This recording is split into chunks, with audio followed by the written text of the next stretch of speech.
on m'a demandé de parler des... Je suis docteur Nzamou, chirurgien général viscéral au CHRU de Lille, responsable de la chirurgie de l'urgence, et je travaille beaucoup en réanimation et beaucoup sur les problèmes de stomie.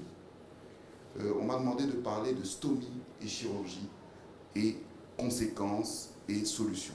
Si on devait commencer à parler de toutes les conséquences, d'abord stomie et chirurgie, pour vous dire la définition, la stomie digestive, c'est le résultat d'une intervention chirurgicale qui aboutit à l'abouchement d'une partie de l'intestin à la peau. Donc, qui dit stomie, dit chirurgie. Donc, finalement, stomie et chirurgie, oui, tout le temps. Et les conséquences, elles sont énormes. Les conséquences, elles sont psychologiques, elles sont physiologiques, fonctionnement de l'organisme, elles sont anatomiques, la structure et la perception de soi, et elles sont même sociales. Donc, si je décide de parler de toutes les conséquences des stomies et de leurs répercussions, ben, j'en ai pour des mois. Donc ici, j'ai décidé de parler de certains pans, juste 3 pans spécifiques. D'une part, parce que, nous travaillons sur cette problématique, et de 2, les solutions sont assez innovantes. Mais d'abord, on va commencer par un petit rappel physiologique, anatomique et physiologique, parce que c'est important que l'on voie un petit peu où on va. Donc, dans le tube digestif, ma flèche, on la voit, oui. Donc, on a la bouche, on a l'œsophage, l'estomac, le duodénum, on a l'intestin grêle qui fait 6 mètres, on a le gros intestin et ensuite l'anus. On a 2 grosses glandes, le foie et le pancréas. Et comment ça se passe lorsque l'on mange? Lorsque l'on mange, d'abord, les aliments sont dans la salive. Dans la salive, c'est emballé dans la salive pour faire en sorte que ça puisse accompagner les aliments et que ça ne puisse pas être agressif pour le tractus digestif. La salive a aussi des antimicrobiens, parce que ce qu'on mange n'est pas forcément stérile. Et en plus, au niveau de la salive, il y a des enzymes comme les amylases qui commencent déjà la digestion, qui commencent la digestion des sucres. C'est pour ça qu'on aime bien le sucre. On aime bien le sucre parce que ça commence déjà à être digéré dans la bouche. Et donc, ensuite, ce mélange arrive au niveau de l'estomac. L'estomac, il y a un premier traitement par de l'acidité gastrique. Ensuite, il y a ce mélange qui va dans le duodénum où il y a de la bile, à peu près 1 litre, ils sont censés à 1 litre. Et la bile est très importante pour accompagner les graisses. Les graisses ont besoin de bile pour être accompagnées et être ingérées. Sans bile, on a des diarrhées, parce que les graisses ne sont pas aspirées. Ensuite vient ce que j'appelle les killers. Ce sont les sécrétions pancréatiques, qui sont même plus corrosives que l'acidité gastrique.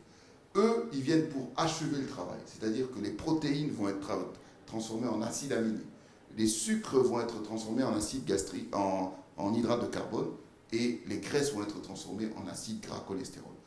Et donc là, maintenant, on a tout ce mélange, toute cette bouillie qui est prête à l'emploi, prête à être avalée, et qui va maintenant pouvoir passer dans les 6 mètres d'intestin grêle pour être aspiré. Et donc, il y a 8 litres par jour, si je compte toutes ces sécrétions, plus l'alimentation, il y a à peu près 8 litres par jour qui arrivent au début de l'intestin grêle, qui sont aspirés petit à petit pour ne laisser finalement que 1 litre à la fin, 1 litre d'eau. C'est-à-dire que les nutriments sont partis, il n'y a juste que de l'eau. Et cette eau est aspirée par le côlon droit, cette partie, qu'on appelle aussi côlon ascendant. Et ensuite, donc, on a les déchets qui arrivent ici et qui sortent. Et donc, au niveau de la partie terminale de l'intestin grêle, c'est là qu'est absorbée notamment la vitamine B12. La vitamine B12, les vitamines, par définition, elles ne sont pas construites par l'organisme. Les vitamines, ça veut dire que ce sont des choses qu'on doit chercher dans l'alimentation, ailleurs.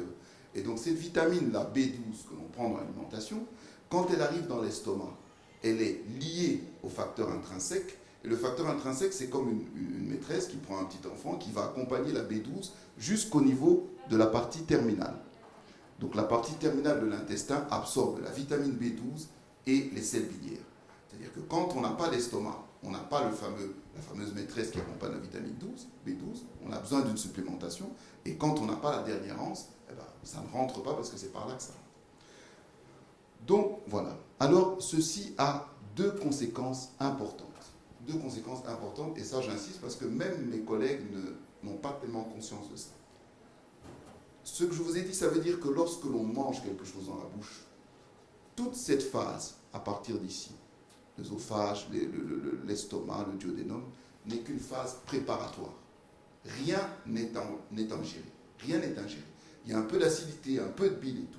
Et c'est seulement au niveau de l'intestin grêle que commence à être, donc au niveau des fameux 6 mètres, que commencent à être ingérés les 8 litres. Ça veut dire qu'on peut vivre sans œsophage, on peut vivre sans estomac, mais on ne peut pas vivre sans intestin grêle. L'intestin grêle, c'est la bouche de l'intérieur.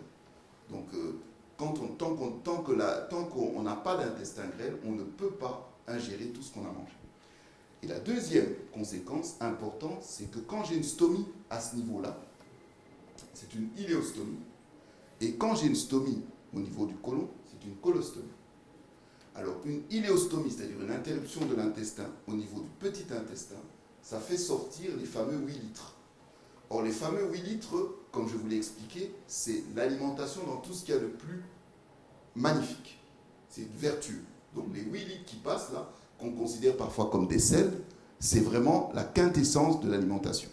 Tandis qu'au niveau du côlon, c'est les résidus. Tout a été absorbé, c'est le résidu.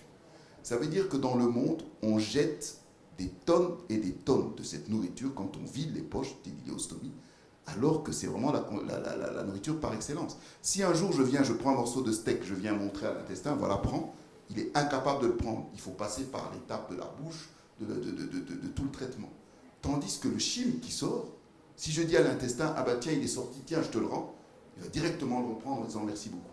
Et donc c'est pour ça qu'il faut vraiment réfléchir à ce gaspillage qui est en train de se passer dans le monde, où on jette comme ça ce qu'il y a le plus précieux. Et qu'est-ce qu'on fait? Cette nourriture qui s'en va, eh ben on la remplace par de la nourriture artificielle, la parentérale, l'entérale, qu'on a construit dans des usines. Donc il faut vraiment y réfléchir.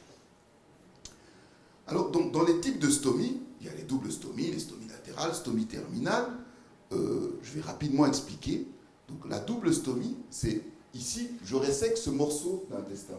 Donc, théoriquement, je dois faire la liaison entre ce morceau et ce morceau, après avoir retiré. Ça peut être un cancer, ça peut être une maladie de Crohn avec un segment abîmé. Mais il y a certaines conditions dans lesquelles on ne peut pas se permettre de suturer, parce que ça ne va pas marcher. On va suturer, en tant que chirurgien, on sera content. Après 5 jours, ça va s'ouvrir dans le ventre et créer une fosse septique dans le ventre. Et alors, quelles sont ces conditions? Si on a beaucoup d'inflammation, par exemple une péritonite. Une péritonite, c'est quand il y a beaucoup d'inflammation, d'infection dans le ventre. Même si on lave, si on fait la suture, ça risque de ne pas tenir. Lorsqu'on a par exemple une maladie de Crohn, avec un segment qui est très, très enflammé, on retire, mais ces bouts de segments-là peuvent être encore un petit peu enflammés, et en les suturant, on risque d'avoir une fistule. Alors plutôt que de prendre le risque de suturer et laisser dans le ventre, et puis que finalement ça se déverse sans qu'on le sache, parce que c'est fermé, et puis le patient fait une grosse infection, on préfère mettre en stomie, et ensuite resuturer dans un second temps. Il y a des conditions générales, par exemple la dénutrition.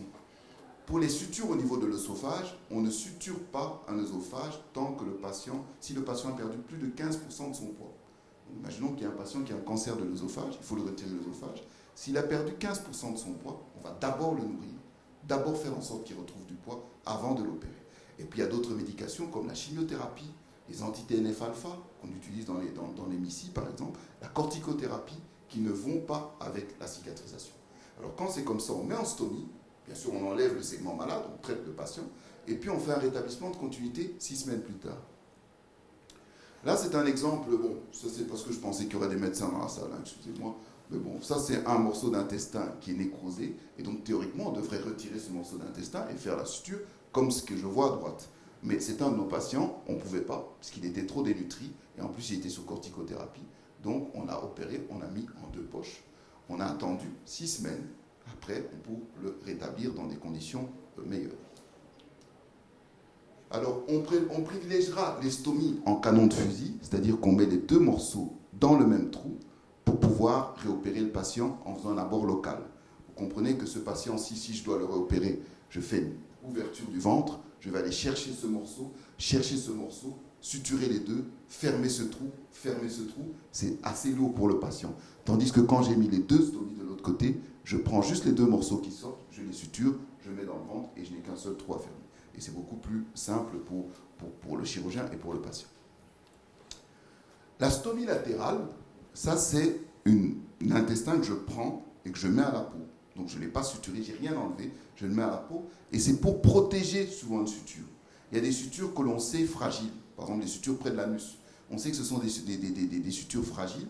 Alors plutôt que d'enlever par exemple un cancer ou une partie malade, de suturer et de laisser comme ça, on fait une déviation. Un peu comme sur l'autoroute, on répare une route, on fait une déviation, le temps que ça sèche, que le macadam sèche, et puis on remet en continuité. Et c'est toujours 6 semaines. Et alors, c'est 6 semaines théoriques, c'est 6 semaines dans la médecine, c'est 6 semaines qu'on nous apprend à l'école. Mais dans la vraie vie, malheureusement, ah oui, donc oui, ça c'est pour vous montrer un exemple de colectomie. Donc ça c'est une RCUH, donc une rectocolite ulcéro-hémorragique. On retire le côlon et le rectum. On fait la suture, c'est une suture à risque. On fait une iléostomie de protection. Et donc dans 6 semaines, on va venir pour la fermer.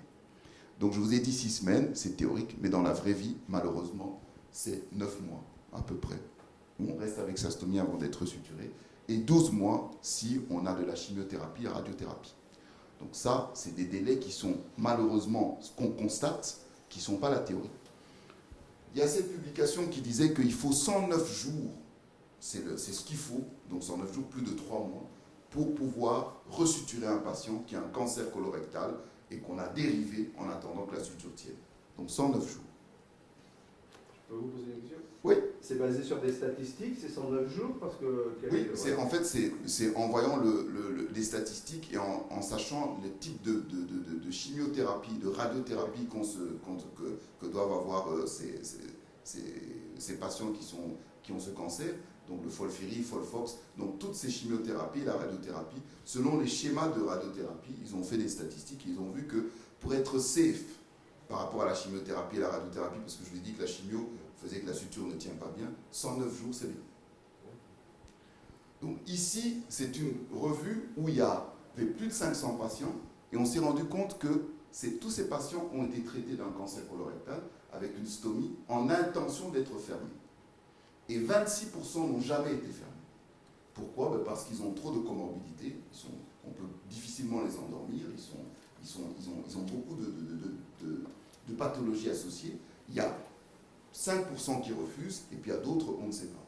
Mais donc il faut savoir que lorsqu'on dit à un patient, on vous fait une stomie temporaire, il y a 26% qui ne sont jamais rétablis. Et alors il y a cette étude qui dit, attention, si vous avez des patients qui ont ça, donc un âge élevé, comorbidité, une grosse tumeur, ou bien une suture qui va lâcher, il faut bien avertir ces patients qu'ils sont à risque de ne jamais être resuturés. Donc il y a cette étude dit, moi je vous dis, vous opérez quelqu'un d'un cancer colorectal, il a ses facteurs de risque, dites-lui qu'il y a des malchances qu'il ne soit jamais suturé. Alors, les stomies terminales, qui sont les troisièmes types de stomies, donc elles, par exemple ici, si j'enlève toute cette partie du côlon terminal, je reste avec l'anus. L'anus, je ne peux pas le tirer pour le mettre en canon de fusil, donc il reste à l'intérieur, donc on a une stomie terminale. La même chose ici de l'iléostomie, j'enlève tout le côlon et le rectum, je reste avec l'iléon, je ne peux pas tirer l'anus jusque-là. Et là, l'amputation abdominopérinéale, là j'enlève même l'anus. J'enlève même l'anus et donc je mets une croix dessus. Et donc il y a une stomie terminale. Ceux-ci peuvent être rétablis, peuvent avoir une anastomose colo-anale. Je conseillerais de la protéger dans un premier temps parce que c'est fragile, c'est une suture basse. Et puis, mais tandis que l'autre, celui du bout, amputation abdominopérinéale, ne pourra jamais être suturé parce que c'est la fin. Alors, dans les complications, je vais très brièvement passer les complications locales, parce que c'est surtout les stomathérapeutes qui font un travail extraordinaire, qui s'en occupent. Je vais plus parler du schéma du milieu. Alors, pour très rapidement passer sur les complications, il peut y avoir une stomie qui nécrose. C'est-à-dire une stomie qu'on a fait passer, souvent c'est lorsqu'on l'a fait passer et que ça a tiré dur, que c'est passé à travers les muscles, que ça étrangle en dessous. À un moment donné, vous voyez, la stomie, elle devient verte, noire. Donc là, il faut réopérer pour se mettre dans un endroit safe. Ou bien la stomie sténose, c'est-à-dire qu'elle se rétrécit. Les gens ont du mal à aller à la selle et tout, et quand on met le doigt, on a du mal à passer. Soit on fait des dilatations avec des bougies, soit à un moment donné, on fait une chirurgie, on change carrément, on libère la stomie. La désinsertion stomiale, donc comme vous voyez là, autour de la stomie, c'est désinséré. Ça, c'est là où les stomathérapeutes font un travail extraordinaire pour pouvoir faire que ça cicatrise autour. Et parfois, ça ne marche pas, mais on est quand même obligé de transposer la stomie.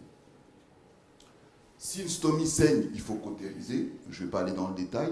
Un prolapsus stomial, ce que vous voyez au milieu d'une trompe d'éléphant, c'est comme si la stomie sortait un peu en ourlet. C'est comme si vous sortez une manche comme ça de l'intérieur. Et donc là, il faut recouper l'intestin pour se mettre juste à ras. Et l'éventration péristomiale, ça donc ce que vous voyez au bout là, c'est en fait, on a sorti l'intestin pour le mettre à la peau, l'intestin terminal, et il y a les autres intestins à côté qui profitent de ce trou pour aller se mettre, s'engouffrer, et donc ça fait une éventration péristomiale. C'est pourquoi dans les stomies terminales, donc ça c'est depuis 2017, dans les stomies terminales définitives, il est conseillé de déjà mettre un filet. Donc quand on l'a fait, on met un filet autour, un filet pour éviter justement le schéma d'au-dessus où les intestins passent le muscle et va se mettre à côté. Donc un filet comme ça, c'est recommandé de le faire quand on a une stomie définitive terminale, par exemple dans l'amputation abdominopérinéale. Et donc là, je vais maintenant vous parler des conditions, des répercussions générales, et c'est sur ça que je vais plutôt axer la fin de ce tour. Alors, donc, il y a l'hyperdébit stomial. Quand on a une stomie, notamment une iléostomie, à un moment, ça donne beaucoup. On a un risque de déshydratation, un risque de dénutrition. Il y a l'atrophie de la muqueuse exclue.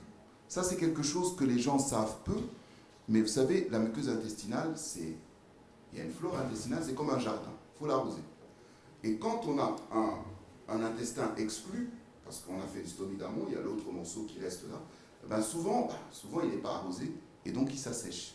Et le microbiote s'assèche. Or, de plus en plus d'études sont en train de dire que ce microbiote, donc cette flore intestinale, c'est le deuxième cerveau de l'organisme. Et on est en train de l'atrophier. Et il y a des conséquences qui arrivent, notamment des surinfections, des translocations bactériennes, du fait qu'on ne se soit pas occupé de ce jardin. Et puis l'altération de la fonction sphinctérienne, lorsque l'on fait une suture rectale, bien sûr c'est des sutures à risque, on fait une stomie, mais on a remarqué que quand on fermait la stomie, la fonction sphinctérienne, donc on a réparé le sphincter, on a enlevé le cancer, on a fait la suture, on la dérive, quand on remet en continuité, on a des problèmes de continence. Comme si le fait d'avoir pas le sphincter en charge rapidement, ça crée une espèce de malfonction par la suite. Et c'est de ces trois problèmes dont je vais parler et auxquels on est en train de penser à des solutions. Donc, alors d'abord l'hyperdébit stomial. Quand est-ce qu'on a une hyperdébit stomiale? C'est quand on a moins de 1 mètre de crème. Parce que les fameux 8 litres qui sortent, qui doivent être absorbés sur 6 mètres, au bout d'1 mètre, ça sort. Et donc c'est pas réabsorbé. Et là on a un hyperdébit stomial. Et donc quand on a plus de 1 litre de sang par jour, on peut commencer à se poser la question de est-ce qu'il ne faut pas compenser ce patient? Je ne parle pas de la citrulline et de la NP, là, c'est pas nécessaire. Alors, dans les iléostomies standards, ce n'est pas ceux qui ont moins d'1 mètre, c'est ceux qui, on a suturé le rectum, on a fait une iléostomie de protection. On remarque que ces gens-là, 43% sont réadmis pour un problème de déshydratation. Alors qu'on a respecté la stomie peut-être à 3-4 mètres, mais c'est une iléostomie, à un moment donné, dans 43% des cas, ils reviennent à l'hôpital, déshydratation. Et puis, on sait que la chimiothérapie augmente le problème de déshydratation, d'hyperdébit. Les gastroentérites, bien sûr, quand on a la diarrhée, mais quand on a la diarrhée et qu'on a une stomie, c'est encore plus grave. Les mesures hygiéno-diététiques, surtout chez les patients qui n'ont pas beaucoup d'intestin grêle, on leur demande de ne pas boire de soda. Parce que les sodas provoquent encore une hypersécrétion. Il faut prendre de l'eau de Vichy, il faut prendre du sel, parce que le sel permet de garder l'eau. Ou bien la canicule. Quand je perds 1 litre en hiver par ma stomie, et qu'on arrive en été, je perds 1 litre aussi, c'est pas la même chose. Parce que là, on est en été, il y a la canicule, je perds déjà par ma sueur, par ma transpiration. Donc ça fait la transpiration plus ce que je perds, ça fait double perte. Alors, par rapport au segment exclu, dont je vous ai parlé, le segment qui n'est pas irrigué, qui n'est pas arrosé. Donc on sait, chez l'animal, que le fait d'avoir sectionné et laissé ce morceau d'intestin, il s'assèche, il se meurt. Heureusement qu'il y a les vaisseaux sanguins qui le tiennent en vie.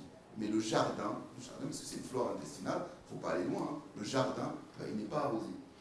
Et on a remarqué que si on met 10 à 20% de calories que l'on mange, on va les mettre dans la stomie d'aval, et ça permet déjà de faire revivre cette flore.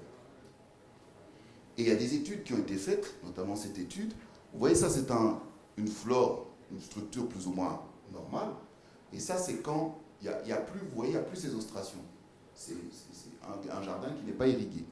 Et on s'est rendu compte que même après qu'on ait suturé le patient, qu'on ait remis en continuité, si le patient est resté 2-3 mois sans irrigation, eh bien, il y a quand même des séquelles du fait qu'il y ait eu une dérivation. Et de plus en plus, des gens sont en train de faire des études sur l'impact de ces séquelles sur l'organisme. Alors, par rapport au troisième point, qui est la fonction sphinctérienne, ça, simplement, je vous la fais courte, c'est ce dont je vous ai parlé. On s'est rendu compte que c'est des sutures au niveau du rectum. Quand on fait une dérivation, quand on les resuture, eh ben, le sphincter anal est moins bon. Et il y a d'ailleurs cette étude qui a comparé des patients qui étaient, donc pour les cancers rectaux, des patients qui étaient stomisés, des patients qui n'étaient pas stomisés. Donc c'est deux lignes. Là, je fais un cancer colorectal, je fais la suture, je ne stomise pas, je fais de stomie plutôt, et là je ne fais pas de stomie. Et on s'est rendu compte que dans le groupe où on ne fait pas de stomie, on a une meilleure continence. Comme le fait d'être irrigué tout le temps, eh ben, il y a une meilleure continence rectale. Alors, quelles sont les pistes de solution par rapport à ces trois problèmes dont je vous ai parlé? 1, c'est le problème d'hyperdébit. 2, c'est le problème de cette muqueuse qui s'assèche. Et 3, le problème de la fonction sphinctérienne qui n'est plus bonne. Alors, dans la littérature, il y a plusieurs pistes de solution.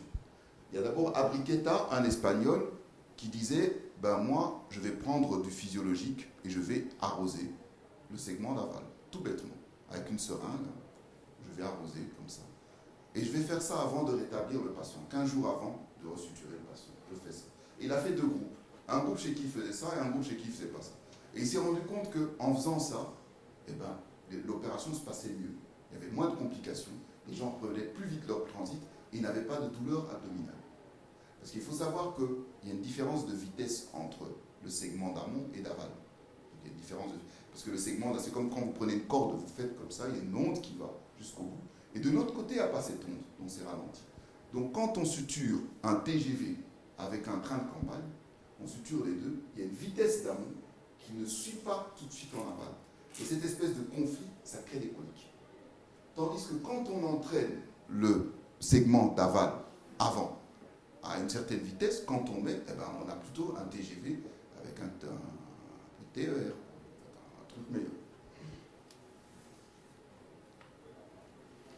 Alors, autre chose, il y a Yves Panis de Beaujon qui, lui, s'est dit, je vais essayer de faire en sorte de faire la stomie de continuité, protéger la suture, mais avant que le patient ne sorte, je vais le fermer. Avant qu'il ne sorte, au 9e jour. Juste une petite parenthèse, vous savez pourquoi est-ce qu'on attend 6 semaines? C'est parce qu'en fait, quand on a opéré un patient, on est allé dans un ventre, il faut retourner dans les 10 jours maximum. Si vous attendez 12-15 jours, c'est l'enfer dans le ventre. Il y a une espèce d'inflammation. L'intestin, ça ressemble au bonhomme Michelin. C'est une grosse bouillie. Et il faut attendre 6 semaines pour que cette inflammation s'en va. S'il n'y avait pas ce problème inflammatoire, on opérait le patient 15 jours, 20 jours et tout. Donc c'est pour ça que si on a loupé le coche, il faut attendre les 6 semaines minimum. Et ces 6 semaines, je vous ai dit, dans la vraie vie, c'est 9 mois. Donc Yves Panis s'est dit, à 8 jours, je le réopère, avant que ça ne devienne l'enfer. Et après, je le fais sortir. Je le fais à 8 jours. Et il s'est rendu compte que sur les patients sélectionnés, il avait des résultats qui étaient pas mal. Il y avait peut-être plus d'abcès de paroi, mais c'était pas mal. Donc, ça déjà en 2008. Et là, il y a une étude en cours, Grécard, qui va encore plus fort, qui dit, nous, ce qu'on va faire, c'est qu'on ne va pas faire de stomie. Ce n'est pas qu'on va les rétablir précocement, on ne va pas faire de stomie. C'est-à-dire qu'il y a un groupe où il y a une iléostomie, comme d'habitude, et un groupe où on ne fait pas de stomie, mais c'est des patients sélectionnés. Il y a des critères bien précis, il faut un BMI, il ne faut pas de diabète, il ne faut pas de radiochimiothérapie, il y a plein de critères, mais ceux-là, on va les faire. Et on va voir si, finalement, quand on sélectionne bien les patients, si finalement il y a moyen de se passer de la stomie. C'est en cours. Et chez vous à Marseille, faut bien être servi par soi-même, à Marseille, il y a l'étude idéale qui fait la même chose sur les rectocolites ulcéro-hémorragiques. Donc, je vous ai dit que ces patients à qui on fait une suture entre l'iléon et l'anus, il faut toujours protéger parce que c'est des sutures à risque, eh ben, il y a une équipe à Marseille qui dit, ben voilà, on va essayer de ne pas les suturer. Et on va voir ce que ça donne. Et on va les comparer par un autre groupe. C'est une étude qui est en cours, c'est l'étude idéale. Donc, vous voyez qu'il y a plusieurs solutions qui sont prises pour essayer de lutter. Alors moi, je vais vous parler enfin de la réinstallation digestive. Donc, pour terminer, c'est sur ça qu'on travaille au CHU de Lille. La réinstallation digestive, c'est aussi simple que ça. C'est vraiment pas compliqué. C'est je prends le chyme qui sort, les fameux 8 litres, dont je vous ai dit que c'est la quintessence de l'alimentation. Ils sortent dans une poche, je la remets dans le segment d'aval du patient. Je fais un bypass externe. C'est ça la réinstallation digestive. Et ce n'est que ça. Et vous imaginez si je fais ça. Oui, attendez, il faut que je vous montre. Il y a Lévy en 83 à Paris qui faisait déjà ça. Donc il reprenait le chyme avec cette espèce de grosse machine et la remettait en aval. Et qu'est-ce qu'il remarquait? Non seulement les patients n'ont plus besoin d'hydratation, n'ont plus besoin de parentéral, mais en plus et surtout, le débit stomial diminue. Vous savez, une stomie qui débite beaucoup, c'est un peu comme si l'organisme se dit « mais je ne comprends pas. Je suis en train de donner du chyme et ça ne me revient pas. Qu'est-ce qui se passe? Je donne encore plus. Qu'est-ce qui se passe ?» L'organisme ne sait pas qu'il y a une interruption. Et quand vous prenez ce chyme, vous le remettez dans l'organisme se dit « ah ben super, voilà, c'est bon, je peux diminuer mon débit. » Et c'est vraiment ce qu'a observé Lévy, c'est-à-dire qu'à la 48e heure, ici, eh ben, il y a beaucoup moins de débit stomial en faisant de la réinstillation. Alors la réinstillation, non seulement ça diminue le débit, ça sèvre le patient de la parentérale, parce qu'il récupère tout ce qu'il perd. De 2, ça permet de diminuer le débit d'amont. De 3, ça permet d'irriguer, d'arroser le segment qu'on dit distal. Et de 4, ça permet aussi d'entraîner la fonction sphinctérienne avant l'heure et d'éviter les troubles. Et supposer qu'il y a un problème, qu'il y a quand même une fuite au niveau de cette suture, on arrête, on n'a qu'à enlever le dispositif, la réinstillation. Alors, Denis Picot de Rennes, en France, est le pape mondial de la réinstillation. C'est lui qui a fait la plus grande série au monde sur la réinstillation, et il a prouvé qu'avec cette réinstillation, j'arrive à libérer le patient de l'alimentation parentérale, j'arrive à avoir un bénéfice médico-économique, puisque le patient n'a plus besoin d'alimentation artificielle, et tous les problèmes liés à la parentérale, parce qu'il y a beaucoup d'effets secondaires, eh ben, je les évite. Mais ça concerne quoi? Ça concerne des doubles stomies. Pour le faire, il faut qu'il y ait un aval. Si j'ai une stomie terminale, ben, je ne sais pas le faire. Donc des doubles entérostomies, les iléostomies latérales, ou bien les fistules entérocutanées. Ça, c'est les fistules entérocutanées, c'est en gros quand nous, les chirurgiens, on a foiré, notre suture ne tient pas, et il y a une ouverture de la suture, et ça vient comme ça à la peau, comme au bout. On peut retrouver les deux morceaux, il faudrait opérer le patient bien après. Et donc le patient se trouve en stomie spontanée. Alors dans la littérature, il y a plusieurs dispositifs, je dirais bricolages qui ont été faits pour faire cette anastomose. Maeda en 1995 prenait un morceau de tuyau, mettait entre deux stomies pour pouvoir tester la fonction sphinctérienne avant l'heure. Il y a Desportes, aussi un Français, qui lui avait pris 2 sondes trachéales qu'il avait mis, il avait gonflé les ballonnets en amont, en aval, c'est un patient qui avait plus que 38 cm de grêle, et donc il a pu comme ça, dans sa publication, en tout cas il le dit, sevrer le patient de la parentérale et l'opérer 1 mois et demi après. Et finalement, quand on voit ce que Lévy faisait en 83, et quand on voit 30 ans plus tard cette publication que font les Asiatiques, on n'a pas l'impression qu'il y ait une évolution en termes de trucs. Si je prends ce téléphone qui est tiré du film Le Marginal, hommage à notre Bébel quand même, en 83, sorti en 83, et je prends ce qu'est aujourd'hui l'iPhone, il y a une progression. Si je prenais la même chose avec une Citroën, la Citroën de 83, maintenant il y a une progression. Donc il y a une progression dans pas mal de domaines de la vie technologique, mais pas dans la réinstillation. Et j'en veux pour preuve, il y a un article de 2021, donc de début de cette année, où on dit la réinstillation, ça marche super, c'est bien, ça sèvre le patient de la parentérale, ça permet d'irriguer le segment d'aval. Mais comment c'est fait? On demande au patient de récupérer son chyme, de le mettre dans une bouteille, de le mettre dans une sonde, dans son aval. Attention, il faut bien se mettre sur les toilettes, parce qu'on ne sait jamais, et ensuite de laisser passer. C'est comme ça que se passe la réinstillation au XXIe siècle. Donc, c'est pour cela que nous, on a pensé à un dispositif qui pourrait faciliter ce phénomène de réinstillation. Et donc, il y a l'EXCEP, l'extracorporel entéral prothésis, et c'est sur ces travaux que l'on travaille à Lille. Il y a même un stand dehors sur ça. Et donc, je tiens à signaler que ces travaux ont bénéficié de l'aide de l'association François Petit en 2016, donc 20 000 €, et ça nous a aidé à pouvoir mettre au point ce dispositif, et j'en profite pour vous remercier. Donc, qu'est-ce qui se passe normalement? Vous avez le CHIM qui va dans une poche, et qu'est-ce qu'on va faire? On va le vider, comme d'habitude. Ensuite, si on a un problème nutritionnel, on va demander la parentérale, donc une alimentation veineuse pour compenser. Avec le CEP, l'EXCEP, le liquide tombe dans le récolteur comme dans une poche, il y a une pompe en blanc, et par une sonde, c'est redistribué vers l'aval. Et ça fait comme ça une remise en continuité artificielle. Avec ça, il y a moins de problèmes d'hyperdébit. Je vous ai montré comment Lévy le prouvait. Avec ça, le segment d'aval, il est irrigué. Et avec ça, on peut tester la fonction sphinctérienne avant l'heure. Et donc, en laboratoire, on s'est rendu compte qu'on arrivait à réinstiller 500 cc de liquide. On a essayé de l'eau, on a essayé de Sandalis, qui est l'alimentation entérale. On a même essayé du chyme artificiel. Donc, dans la littérature, vous pouvez construire du chyme artificiel avec un peu de maïzena, avec un peu de polymère. Vous créez une substance qui a les vertus du chyme. Et donc, en testant toutes ces substances, en moins de 5 minutes, il y a 1 millilitre qui est réinstillé. Alors là, je vais un peu vous montrer, et le film me foirait un peu tout à l'heure, vous voyez un peu comment... Je vais un peu vous montrer.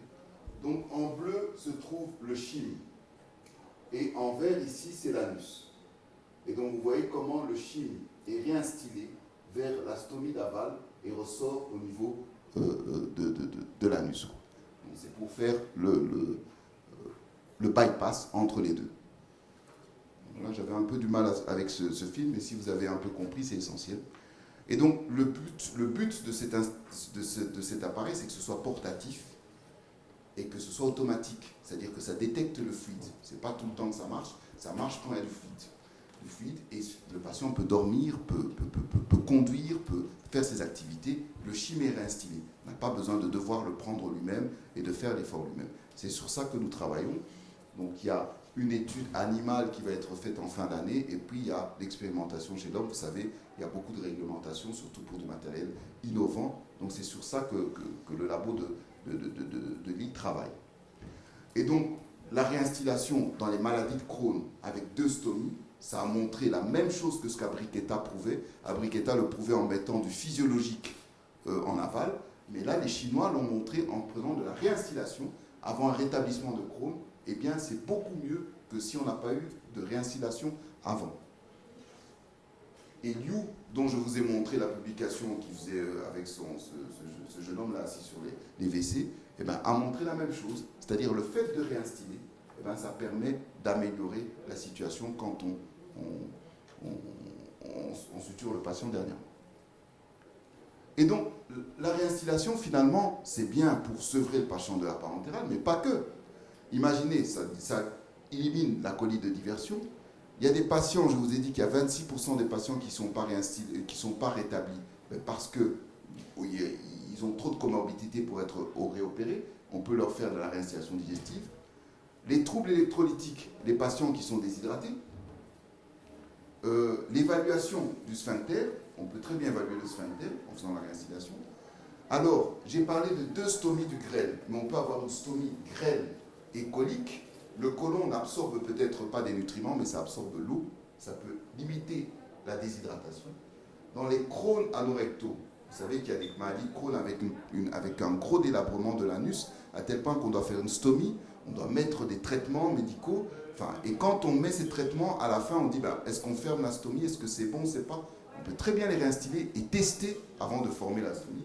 Et puis dans les pays émergents, il faut savoir qu'il n'y a pas d'alimentation parentérale. J'ai été au Rwanda, les gens qui sont opérés de typhoïde et qui ont des doubles stomies, je peux vous dire qu'ils crèvent au soleil, il n'y a pas de parentéral. L'hydratation, c'est parfois difficile. Le fait de pouvoir simplement leur rendre ce qu'ils perdent, ça peut aussi les aider.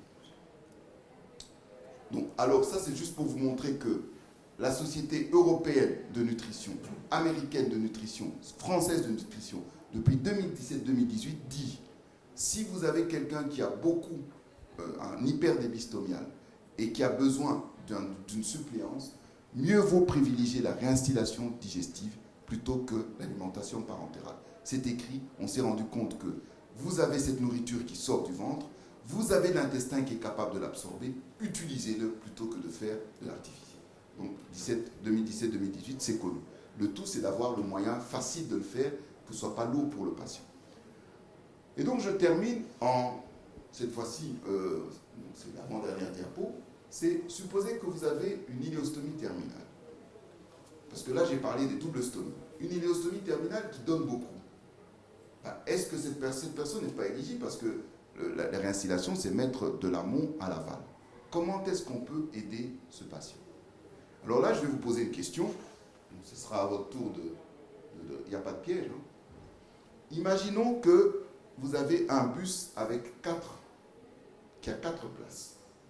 Et que vous avez une équipe de joueurs plus l'entraîneur, 12 personnes. Que vous devez aller chercher ces gens à la gare pour les amener au match de foot.